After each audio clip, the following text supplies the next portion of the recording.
Mari. Di dunia kimia, terdapat sejumlah zat yang memiliki tingkat reaktivitas dan daya rusak yang sangat tinggi. Zat-zat ini mampu mengikis logam, bereaksi hebat saat bersentuhan dengan udara atau air, serta merusak jaringan biologis dalam waktu singkat. Keberadaan zat-zat ini sangat penting dalam penelitian, industri, dan teknologi modern. Namun di sisi lain, sifatnya yang ekstrim membuatnya berpotensi sangat berbahaya apabila tidak ditangani dengan prosedur keselamatan yang ketat. Inilah 20 zat kimia paling berbahaya di dunia. Nomor 20. Aqua Regia. Aqua Regia adalah campuran dua asam kuat, asam nitrat pekat dan asam klorida pekat, biasanya dengan perbandingan 1:3. Namanya berarti air kerajaan, karena zat ini mampu melakukan hal yang jarang terjadi dalam kimia, yaitu melarutkan emas.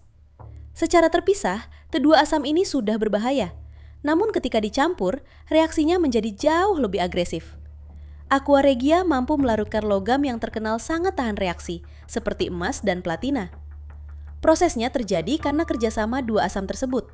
Asam nitrat lebih dulu membuka struktur emas, sementara asam klorida langsung mengikatnya, sehingga emas tetap berada dalam bentuk larutan. Selama proses ini terus berjalan, emas tidak bisa kembali mengeras.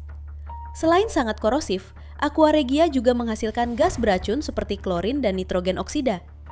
Uapnya dapat merusak logam di sekitar dan berbahaya jika terhirup. Di laboratorium, Aqua Regia sering dipakai untuk membersihkan peralatan kaca dari sisa logam karena tidak merusak kaca. Namun larutan ini tidak stabil dan akan melemah seiring waktu karena gas aktifnya perlahan menguap. Salah satu kisah terkenal terjadi saat Perang Dunia Kedua, ketika medali Nobel berbahan emas dilarutkan menggunakan Aqua Regia untuk menyelamatkannya dari penyitaan. Setelah perang usai, emas tersebut berhasil dipulihkan dan dicetak ulang. Meski sangat kuat, Aqua Regia tidak bereaksi dengan semua bahan. Kaca tertentu, keramik, dan beberapa plastik masih dapat bertahan. Namun jika salah penanganan, zat ini bisa memicu pelepasan gas beracun dan reaksi berbahaya. Karena itulah, Aqua Regia hanya digunakan oleh tenaga terlatih. Nomor 19. Asam fluoroantimonat. Asam fluoroantimonat dikenal sebagai salah satu asam terkuat yang pernah dibuat manusia. Zat ini dihasilkan dari campuran hidrogen fluorida dan antimon pentafluorida, dan kekuatannya jauh melampaui asam sulfat pekat. Keistimewaannya terletak pada kemampuannya melepaskan ion hidrogen secara ekstrim. Akibatnya, zat ini bisa bereaksi dengan senyawa yang biasanya sangat stabil dan hampir tidak pernah bereaksi dengan asam biasa. Karena kekuatannya berada di luar skala umum, asam fluoroantimonat tidak bisa diukur menggunakan skala pH standar. Sebagai gambaran, tingkat keasamannya jutaan kali lebih kuat dibanding asam sulfat pekat. Zat ini sebenarnya bukan satu cairan tunggal, melainkan campuran dengan komposisi berbeda-beda. Meski sangat agresif, daya rusaknya tidak selalu sama terhadap semua bahan. Beberapa material tertentu justru bisa bertahan. Asam fluoroantimonat disimpan dalam wadah teflon karena bahan ini sangat sulit diserang secara kimia. Sebaliknya, jika terkena air, reaksinya sangat hebat dan menghasilkan panas tinggi serta gas hidrogen fluorida yang sangat beracun. Sedikit saja kotoran atau kelembapan bisa memicu reaksi berbahaya. Karena itu, zat ini hanya ditangani di lingkungan kering, tertutup, dan menggunakan peralatan khusus. Secara sederhana, asam fluoroantimonat adalah asam dengan kemampuan menyerang paling ekstrim yang pernah diketahui. Ia dapat menghancurkan banyak zat dengan cepat, namun bahan tertentu tetap bisa lolos tanpa reaksi sama sekali. Nomor 18. Piranha Solution. Piranha Solution adalah campuran pembersih laboratorium yang sangat agresif, dikenal karena kemampuannya menghancurkan hampir semua bahan organik yang bersentuhan dengannya. Larutan ini biasanya dibuat dari asam sulfat pekat dan hidrogen peroksida dengan perbandingan sekitar 3:1. Saat kedua bahan dicampur, hidrogen peroksida terurai dengan sangat cepat dan menghasilkan spesies oksigen yang sangat reaktif. Proses ini bersifat sangat eksotermis, sehingga panas dilepaskan dalam jumlah besar. Dalam hitungan detik, suhu larutan dapat meningkat hingga melewati 100 derajat Celcius, bahkan tanpa pemanasan tambahan. Asam sulfat sendiri berfungsi sebagai agen dehidrasi kuat yang menarik air dari senyawa organik. Ketika dikombinasikan dengan hidrogen peroksida, terbentuk senyawa pengoksidasi seperti asam peroksimonosulfat. Senyawa ini langsung menyerang molekul organik dengan memutus ikatan karbon hidrogen, menghasilkan karbon dioksida, air, dan panas. Karena mekanisme ini, Piranha Solution mampu menghilangkan sisa-sisa organik yang menempel kuat pada peralatan kaca, termasuk residu yang tidak bisa dibersihkan oleh pelarut biasa. Daya rusaknya tidak bergantung pada keasaman, melainkan pada kekuatan oksidasinya yang ekstrim. Bahan organik yang bersentuhan langsung dengan larutan ini biasanya akan terbakar, menghitam, lalu terurai dengan cepat, sering disertai gelembung gas atau reaksi yang sangat keras.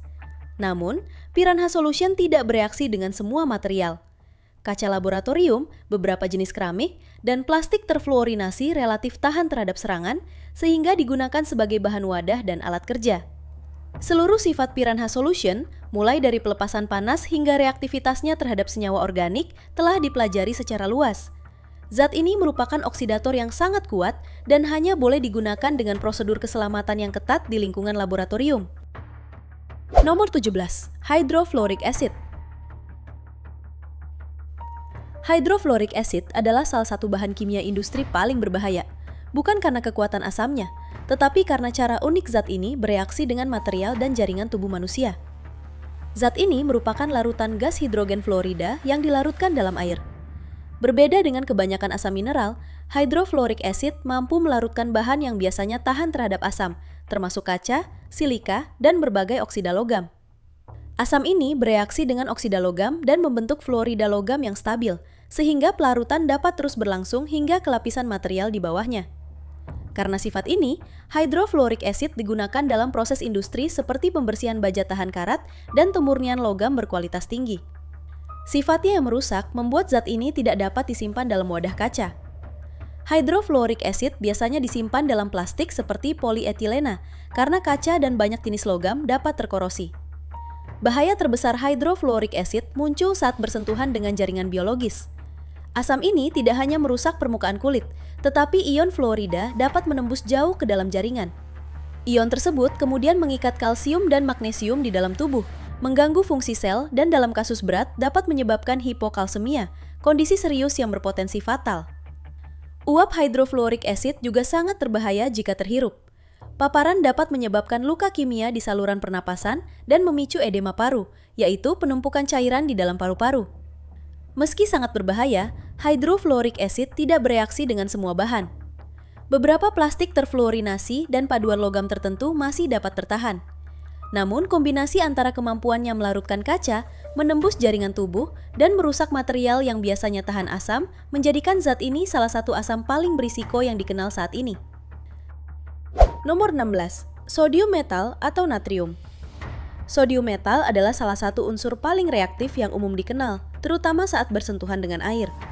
Sodium termasuk logam alkali golongan 1 pada tabel periodik, dan seluruh logam dalam golongan ini bereaksi kuat dengan air. Ketika sodium menyentuh air, reaksi kimia terjadi dengan sangat cepat. Atom sodium melepaskan elektron dan berubah menjadi ion sodium, sementara air tereduksi menghasilkan gas hidrogen. Reaksi ini sangat eksotermis, sehingga melepaskan panas dalam jumlah besar. Panas yang dihasilkan cukup untuk melelehkan sodium. Logam yang awalnya padat berubah menjadi bola cair kecil yang bergerak cepat di permukaan air. Pada saat yang sama, gas hidrogen yang terbentuk dapat terbakar atau meledak, tergantung jumlah sodium yang bereaksi. Penelitian menunjukkan bahwa reaksi ini juga melibatkan ledakan Coulomb, yaitu kondisi ketika permukaan logam menjadi bermuatan akibat kehilangan elektron. Muatan ini menyebabkan atom-atom sodium saling tolak, memecah logam menjadi bagian kecil, memperbesar luas permukaan, dan mempercepat reaksi lebih lanjut. Sodium juga bereaksi dengan udara lembab, membentuk natrium hidroksida dan natrium karbonat yang bersifat korosif. Karena itu, sodium harus disimpan dalam minyak mineral atau atmosfer gas inert untuk mencegah reaksi tak terkendali. Dalam industri, reaktivitas sodium dimanfaatkan untuk berbagai proses, seperti reaksi reduksi organik, produksi logam tertentu, dan sebagai pendingin cair pada beberapa desain reaktor nuklir. Pada aplikasi ini, kontak sodium dengan air atau udara harus dihindari sepenuhnya karena dapat menyebabkan reaksi yang sangat berbahaya. Sodium tidak bereaksi dengan semua bahan, namun terhadap air, oksidator, halogen, dan kelembapan, reaksi yang terjadi sangat cepat, kuat, dan merusak, menjadikannya salah satu unsur paling berisiko dalam kondisi tersebut. Nomor 15. Chlorine trifluoride. Klorin trifluoride adalah bahan kimia industri yang sangat reaktif, sehingga hanya digunakan dalam aplikasi yang sangat terbatas. Zat ini merupakan oksidator yang jauh lebih kuat daripada oksigen dan mampu menyalakan logam yang biasanya tidak mudah terbakar. Reaktivitasnya sangat ekstrim dan tidak memerlukan sumber api. Klorin trifluoride dapat bereaksi langsung dengan pasir, beton, tanah, serta hampir semua bahan organik seperti kayu, karet, tekstil, dan plastik. Jika bersentuhan dengan air atau bahkan kelembapan udara, zat ini akan terurai cepat dan menghasilkan gas hidrogen fluorida dan gas klorin yang bersifat beracun dan korosif. Dalam salah satu insiden industri, kebocoran klorin trifluoride ke lantai beton memicu reaksi yang sangat kuat hingga mengikis beton sedalam beberapa sentimeter dan melepaskan uap korosif yang merusak peralatan di sekitarnya. Peristiwa ini menunjukkan betapa sulitnya mengendalikan zat ini di luar kondisi yang benar-benar terkontrol. Meski sangat berbahaya, klorin trifluoride tetap digunakan pada aplikasi tertentu, terutama di industri semikonduktor untuk membersihkan ruang deposisi tanpa pemanasan. Zat ini relatif stabil terhadap material terfluorinasi murni seperti PTFE, namun kemampuannya membakar bahan yang biasanya tidak dapat terbakar menjadikannya salah satu zat kimia paling berbahaya yang pernah digunakan dalam industri. Nomor 14. White phosphorus. White phosphorus adalah fosfor berbentuk padatan lilin yang sangat reaktif dan dapat menyala sendiri saat terpapar udara. Struktur molekulnya berada dalam kondisi tegang dan tidak stabil, sehingga mudah bereaksi dengan oksigen dan mampu membakar bahan organik dengan sangat efisien. Pada suhu ruang, white phosphorus perlahan teroksidasi di udara dan menghasilkan panas serta asap putih tebal yang sebagian besar terdiri dari fosfor pentoksida. Jika panas ini tidak segera dilepaskan, suhunya dapat mencapai titik nyala otomatis sekitar 30 derajat Celcius, sehingga zat ini langsung terbakar. Api yang dihasilkan sangat panas dan menghasilkan asap putih pekat, sehingga white phosphorus harus selalu disimpan di bawah air atau gas inert. Setelah menyala, white phosphorus dapat terbakar pada suhu lebih dari 1300 derajat Celcius, cukup tinggi untuk dengan cepat merusak jaringan biologis. Partikel kecil fosfor dapat tertanam di kulit dan menyala kembali saat terkena udara, menyebabkan luka bakar yang dalam dan sulit dihentikan sampai seluruh partikel fosfor diangkat. Dalam sejarah modern, white phosphorus dikenal sebagai bahan yang digunakan dalam aplikasi senjata militer, terutama karena reaktivitasnya yang ekstrim dan efek pembakaran yang sulit dihentikan. Meski sangat berbahaya, white phosphorus tetap digunakan dalam industri kimia, terutama untuk produksi asam fosfat, fosfor triklorida, dan berbagai senyawa antara. Nomor 13. Bromin. Bromin adalah unsur kimia berbentuk cairan merah kecoklatan pada suhu ruang dan termasuk unsur langka yang tetap cair dalam kondisi normal. Zat ini bersifat sangat reaktif dan korosif, sehingga mampu merusak banyak benda yang bersentuhan langsung dengannya. Bromin mudah bereaksi dengan berbagai bahan dan dapat masuk ke dalam struktur bahan organik. Sifat ini membuatnya mampu merusak plastik, karet, jaringan tubuh, serta beberapa jenis logam. Karena berbentuk cair, bromin juga mudah menyebar dan mempercepat proses kerusakan pada permukaan yang terkena. Kontak langsung dengan bromin cair dapat menyebabkan luka bakar kimia yang serius. Uap bromin juga berbahaya jika terhirup, karena dapat menyebabkan iritasi berat pada saluran pernapasan dan merusak paru-paru. Karena sifat-sifat tersebut, bromin digunakan secara terbatas pada proses tertentu, seperti bahan penghambat api, obat-obatan, bahan fotografi, dan pengolahan air, dengan sistem tertutup dan pengamanan ketat. Reaktivitasnya terhadap bahan dan jaringan tubuh menjadikannya salah satu unsur cair paling korosif yang dikenal. Nomor 12. Fuming nitric acid. Fuming nitric acid adalah bentuk asam nitrat yang jauh lebih agresif dibanding versi biasa. Cairan ini dikenal lewat asap tebal berwarna merah atau putih yang terus keluar dari permukaannya. Asap tersebut berisi gas beracun yang sangat menyengat dan berbahaya jika terhirup. Tingkat kereaktifannya begitu tinggi sehingga banyak bahan bisa rusak, terbakar, atau menjadi tidak stabil hanya dengan kontak singkat. Saat menyentuh bahan organik seperti kayu, kain, minyak, atau plastik tertentu, reaksinya bisa berlangsung sangat keras. Bahan-bahan itu tidak sekadar terkorosi, tetapi bisa berubah menjadi senyawa yang mudah meledak. Inilah yang membuat fuming nitric acid jauh lebih berbahaya daripada asam kuat pada umumnya, karena ia bukan hanya mengikis, tetapi juga memicu reaksi kimia yang sulit dikendalikan. Logam pun tidak luput dari serangannya. Besi, tembaga, dan aluminium dapat terkikis dengan cepat disertai pelepasan gas beracun. Bahkan baja tahan karat bisa rusak jika tidak dilindungi lapisan khusus. Karena sifat inilah, fuming nitric acid pernah dipakai dalam teknologi roket sebagai cairan pemicu pembakaran yang langsung menyala saat bertemu bahan bakar. Sistem ini dikenal sangat andal, tetapi risikonya terlalu besar untuk penggunaan jangka panjang. Di laboratorium, cairan ini masih dipakai untuk keperluan khusus, seperti melarutkan logam tertentu. Namun penanganannya harus di ruang tertutup dengan perlindungan penuh. Percikan kecil saja di kulit bisa menimbulkan luka bakar kimia yang dalam. Nomor 11, sodium hydroxide atau soda api. Sodium hydroxide atau soda api adalah bahan kimia yang sangat umum digunakan di industri. Bentuknya bisa padat atau cair, dan ketika dilarutkan ke dalam air, reaksinya langsung menghasilkan panas tinggi. Dalam konsentrasi kuat, larutannya bisa menjadi sangat panas hanya dalam hitungan detik, sehingga memperparah daya rusaknya. Zat ini sangat berbahaya bagi jaringan hidup. Soda api dapat melarutkan lemak, rambut, dan jaringan tubuh dengan cepat. Itulah sebabnya bahan ini mampu membersihkan sumbatan saluran air yang penuh rambut dan lemak. Namun mekanisme yang sama juga menyebabkan luka bakar kimia yang dalam pada kulit manusia, karena zatnya terus merusak jaringan selama belum benar-benar dibilas. Sodium hydroxide juga bereaksi keras dengan beberapa logam seperti aluminium dan seng. Reaksi ini menghasilkan gas hidrogen dan panas yang bisa memicu tekanan berbahaya jika terjadi di ruang tertutup. Banyak kecelakaan industri terjadi karena kontak tak sengaja antara soda api dan peralatan logam yang tidak sesuai. Meski sangat merusak, soda api tidak menyerang semua bahan. Kaca, baja tahan karat tertentu, dan beberapa jenis plastik justru cukup aman terhadapnya. Karena itulah bahan-bahan ini digunakan sebagai wadah penyimpanan soda api dalam skala industri. Nomor 10, potasium metal. Potasium atau yang disebut juga kalium adalah unsur logam yang sangat reaktif, terutama saat bersentuhan dengan air. Unsur ini termasuk logam alkali, kelompok unsur yang dikenal bereaksi keras dengan air. Pada tingkat reaktivitasnya, potasium bisa menimbulkan reaksi cepat, panas tinggi, hingga nyala api. Ketika potasium menyentuh air, atomnya melepaskan elektron dan membentuk ion potasium, sementara air menghasilkan gas hidrogen. Reaksi ini melepaskan panas besar. Karena titik lelehnya rendah, potasium langsung meleleh dan menyebar di permukaan air, membuat reaksi semakin cepat. Gas hidrogen yang terbentuk dapat langsung menyala jika suhunya cukup tinggi. Potasium juga bereaksi kuat dengan udara. Di udara terbuka, permukaannya membentuk lapisan oksida yang tidak stabil dan mudah terbakar akibat gesekan. Karena itu, potasium harus disimpan dalam minyak mineral atau gas inert.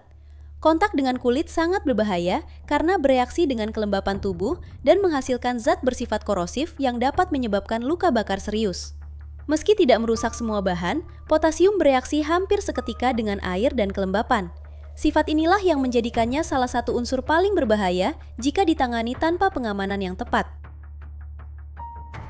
Nomor 9. Oleum, asam sulfat berasap. Oleum adalah bentuk asam sulfat yang jauh lebih agresif dibanding asam sulfat biasa. Cairan ini mengandung zat tambahan yang membuatnya jauh lebih reaktif.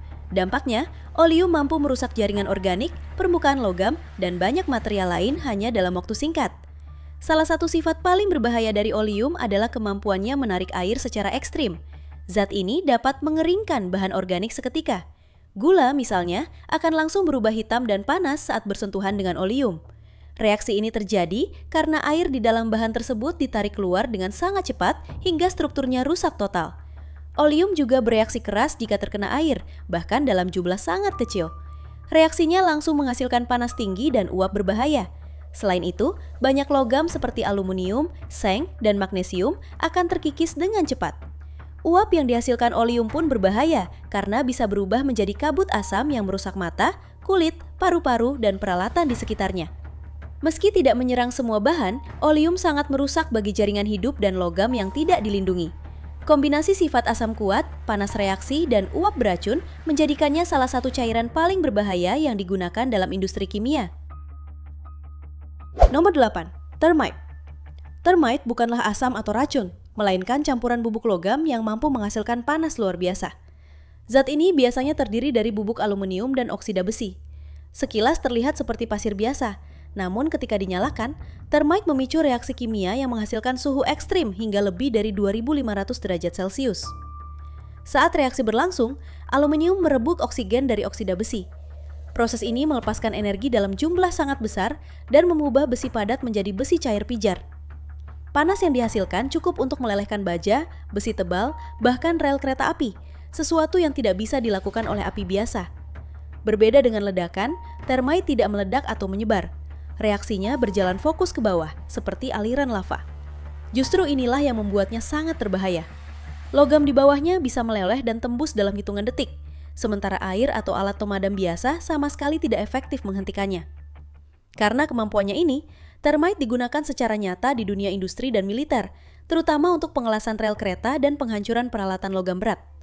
Namun, di luar lingkungan terkontrol, termite adalah salah satu zat paling merusak yang pernah dibuat manusia. Bukan karena racun, tetapi karena panasnya yang mampu mengubah logam padat menjadi cairan dalam sekejap. Nomor 7. Gas fluorin. Fluorin adalah unsur paling reaktif yang pernah dikenal dalam kimia. Dalam bentuk cair, sifat berbahayanya tetap sama ekstrimnya. Zat ini mampu bereaksi dengan hampir semua bahan yang disentuhnya, termasuk logam, plastik, kayu, karet, dan senyawa kimia yang biasanya sangat stabil. Saat fluorin bersentuhan dengan bahan organik, reaksinya berlangsung sangat cepat dan seringkali langsung memicu api. Banyak bahan yang biasanya sulit terbakar justru bisa menyala seketika ketika terkena fluorin. Ikatan kimia dalam bahan tersebut dihancurkan, dan panas dilepaskan dalam jumlah besar. Logam pun tidak aman. Besi, baja, tembaga, hingga aluminium dapat bereaksi keras dengan fluorin. Jika fluorin bertemu air atau udara lembab, akan terbentuk zat yang sangat beracun dan korosif, yang bisa menyebabkan kerusakan serius pada tubuh manusia. Karena sifatnya yang ekstrim, fluorin hanya digunakan dalam sistem tertutup dengan pengamanan berlapis. Meski ada beberapa bahan khusus yang mampu menahannya, hampir semua material umum akan rusak jika bersentuhan dengannya. Inilah yang membuat fluorin dikenal sebagai salah satu zat paling berbahaya yang pernah ditangani manusia. Nomor 6. Osmium tetroksida. Osmium tetroksida adalah salah satu zat paling beracun yang pernah digunakan dalam dunia kimia. Pada suhu ruang, zat ini berbentuk padatan kristal, tetapi mudah berubah menjadi uap berbahaya. Uap inilah yang membuatnya sangat berisiko karena dapat langsung merusak jaringan hidup saat terhirup atau terkena mata dan kulit. Zat ini menyerang bahan organik dengan sangat agresif. Ia bereaksi langsung dengan komponen utama sel hidup, terutama lemak dan protein, sehingga mampu menembus jaringan dan menyebabkan luka dalam yang parah. Paparan dalam jumlah sangat kecil saja bisa berujung pada kerusakan jaringan permanen, termasuk kehilangan penglihatan. Banyak bahan umum seperti karet, plastik, dan sarung tangan laboratorium biasa tidak mampu menahan zat ini dalam waktu lama. Karena itu, penanganannya selalu dilakukan dengan perlindungan khusus dan di ruang tertutup agar uapnya tidak menyebar. Meski sangat berbahaya, osmium tetroksida masih digunakan secara terbatas dalam penelitian, terutama untuk membantu pengamatan sel dengan detail tinggi. Namun terhadap jaringan hidup, zat ini termasuk salah satu bahan kimia paling merusak yang bisa ditemui di lingkungan laboratorium. Nomor 5. Dimetilmerkuri. Dimetilmerkuri dikenal sebagai salah satu zat kimia paling mematikan yang pernah dibuat. Berbeda dengan senyawa merkuri lain yang umumnya berbahaya jika tertelan atau terpapar lama, zat ini bisa masuk ke tubuh hanya lewat sentuhan kulit, uap yang terhirup, bahkan menembus sarung tangan pelindung biasa dalam hitungan detik. Bahaya utamanya terletak pada kemampuannya menembus pertahanan alami tubuh. Molekulnya sangat mudah larut dalam lemak, sehingga dapat melewati kulit dan masuk ke aliran darah, lalu menembus otak dan sistem saraf pusat. Di dalam tubuh, zat ini perlahan berubah menjadi bentuk merkuri yang merusak sel saraf secara permanen. Yang membuatnya semakin berbahaya, gejala keracunan tidak muncul langsung. Dampaknya baru terasa setelah berminggu-minggu atau bahkan berbulan-bulan, saat kerusakan sudah parah dan tidak bisa diperbaiki. Inilah sebabnya banyak kasus tidak terdeteksi sejak awal. Meski secara kimia cukup stabil di udara dan air, justru kestabilan inilah yang membuatnya sempat bertahan lama di dalam tubuh. Setelah insiden fatal di laboratorium pada akhir 1990-an, hampir semua institusi penelitian menghentikan penggunaannya. Kombinasi efek tertunda, kemampuan menembus pelindung, dan kerusakan saraf permanen menjadikan dimetilmerkuri salah satu zat paling mematikan dalam sejarah kimia. Nomor 4. Fluorin azide. Fluorin azide adalah salah satu senyawa paling tidak stabil yang pernah dipelajari manusia. Zat ini hanya pernah ditangani dalam kondisi laboratorium yang sangat terkendali, karena sedikit gangguan saja bisa memicu ledakan. Dalam kondisi dingin ekstrim, ia bisa berbentuk cairan pucat, tetapi sedikit kenaikan suhu dapat langsung mengubahnya menjadi gas yang sangat mudah meledak. Bahaya utamanya berasal dari kombinasi dua komponen yang sama-sama ekstrim. Fluorin dikenal sebagai unsur paling reaktif, sementara gugus azida terkenal sangat mudah melepaskan energi secara tiba-tiba. Ketika keduanya bergabung, hasilnya adalah senyawa yang sensitif terhadap panas, cahaya, tekanan, getaran, bahkan debu halus di udara. Zat ini bereaksi keras dengan hampir semua bahan organik seperti minyak, karet, lilin, dan bahan berbasis karbon. Kontak dengan logam juga sangat berbahaya karena bisa memicu reaksi hebat dan pelepasan gas dalam jumlah besar. Karena itu, fluorin azide tidak pernah disimpan dalam wadah logam dan hanya ditangani dalam jumlah yang sangat kecil. Tidak ada penggunaan industri untuk zat ini. Fluorin azide hanya dipelajari untuk memahami perilaku senyawa berenergi tinggi. Sifatnya yang mudah meledak dan sangat sulit dikendalikan, menjadikannya salah satu zat paling berbahaya yang pernah dibuat di laboratorium. Nomor 3. Asam perklorat. Asam perklorat adalah asam kuat yang berubah menjadi sangat berbahaya ketika dipanaskan atau dibuat sangat pekat. Dalam kondisi biasa, sifatnya mirip dengan asam kuat lain. Namun, saat suhu atau konsentrasinya meningkat, zat ini berubah menjadi oksidator yang sangat agresif. Pada kondisi tersebut, asam perklorat dapat bereaksi hebat dengan bahan organik seperti kertas, kain, minyak, kayu, dan pelarut. Reaksinya bisa berlangsung sangat cepat dan dalam beberapa kasus bersifat eksplosif. Uapnya juga dapat meninggalkan sisa yang sangat sensitif terhadap guncangan, sehingga berbahaya jika menumpuk di ruang tertutup. Logam seperti besi, aluminium, tembaga, dan baja juga dapat rusak parah saat terkena asam perklorat panas atau pekat.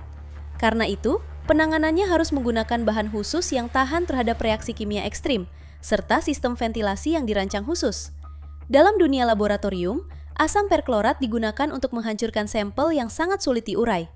Namun, jika tidak dikontrol dengan ketat, kombinasi panas, konsentrasi tinggi, dan bahan yang salah bisa menjadikannya salah satu asam paling berbahaya yang pernah digunakan dalam kimia modern.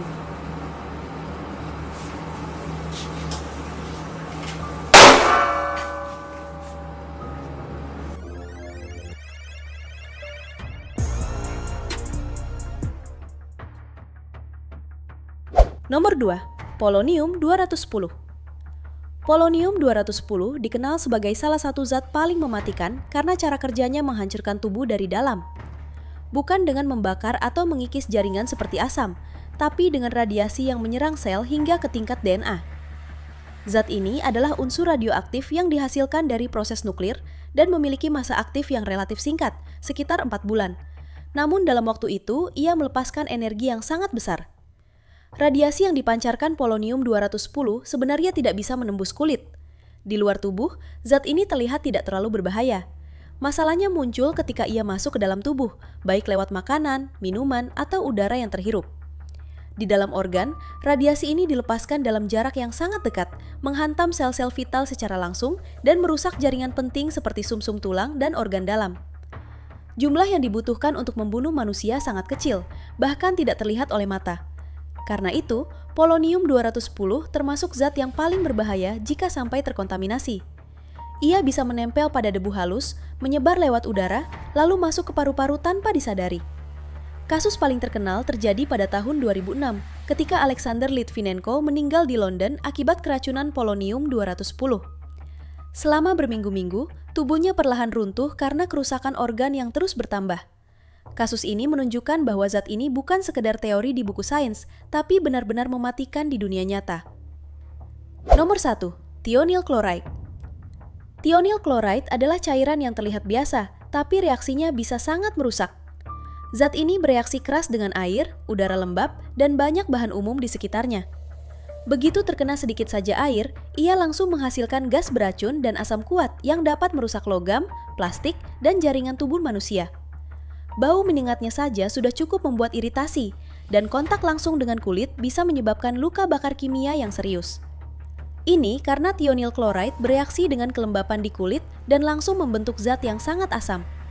Zat ini juga berbahaya saat bereaksi dengan bahan organik.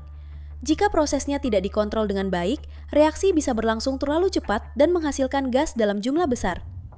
Banyak kecelakaan laboratorium terjadi karena kesalahan kecil saat mencampurnya dengan bahan lain atau saat mencoba menetralisirnya dengan air. Logam pun tidak aman. Besi, aluminium, tembaga, bahkan baja tahan karat bisa rusak jika terpapar zat ini atau gas hasil reaksinya. Karena itu, penyimpanan dan pengangkutannya harus benar-benar tertutup rapat, bebas kelembapan, dan dilengkapi sistem pengaman tekanan. Meski sangat berbahaya, tionil chloride tetap digunakan dalam industri. Ia berperan penting dalam pembuatan obat-obatan, bahan kimia pertanian, pewarna, dan beberapa material canggih. Namun setiap penggunaannya selalu dilakukan dalam sistem tertutup dengan ventilasi khusus dan prosedur keselamatan yang ketat. Sifatnya yang reaktif, agresif, dan sulit ditangani menjadikannya pantas berada di posisi paling berbahaya dalam daftar ini.